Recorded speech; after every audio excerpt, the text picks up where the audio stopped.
Yo, bienvenue sur Protec. Ici, on parle un peu de tout ce qui est astuces smartphone, mieux utiliser son téléphone, mieux connaître son téléphone, mieux profiter de son téléphone, et aussi de tout ce qui est HTML, CSS, bientôt le JavaScript et le PHP Storm. Faut-il travailler en local ou en live? Avantages, inconvénients. Let's go! Comme vous le savez, la programmation de sites web peut se faire à la fois en local, c'est-à-dire sur votre propre ordinateur, sans connexion, sans être connecté sur un serveur, ou bien en ligne, là où vous êtes connecté sur des serveurs distants. Donc, chaque approche a ses propres avantages. Travailler en local, ok.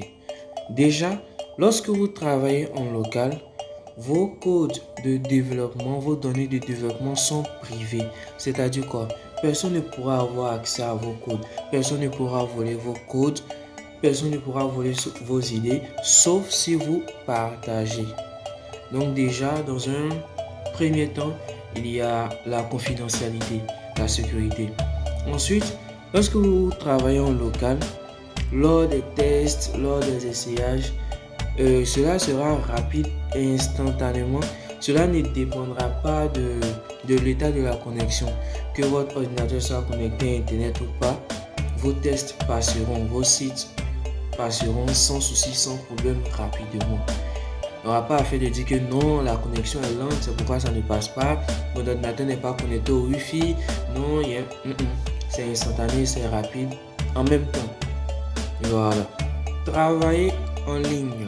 Ok, donc si vous travaillez en ligne que par malheur votre connexion est lente, votre réseau n'est pas efficace, votre travail sera un peu long.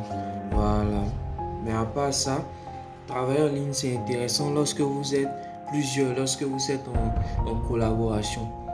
C'est-à-dire vous êtes plusieurs développeurs et vous travaillez sur le même projet depuis des emplacements différents.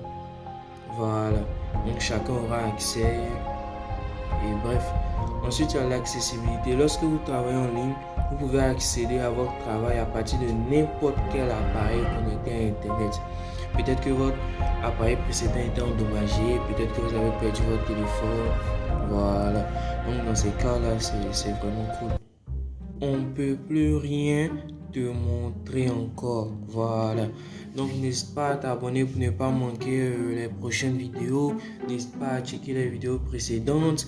N'hésite pas à laisser tes préoccupations en commentaire.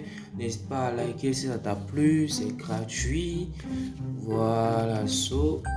Ciao.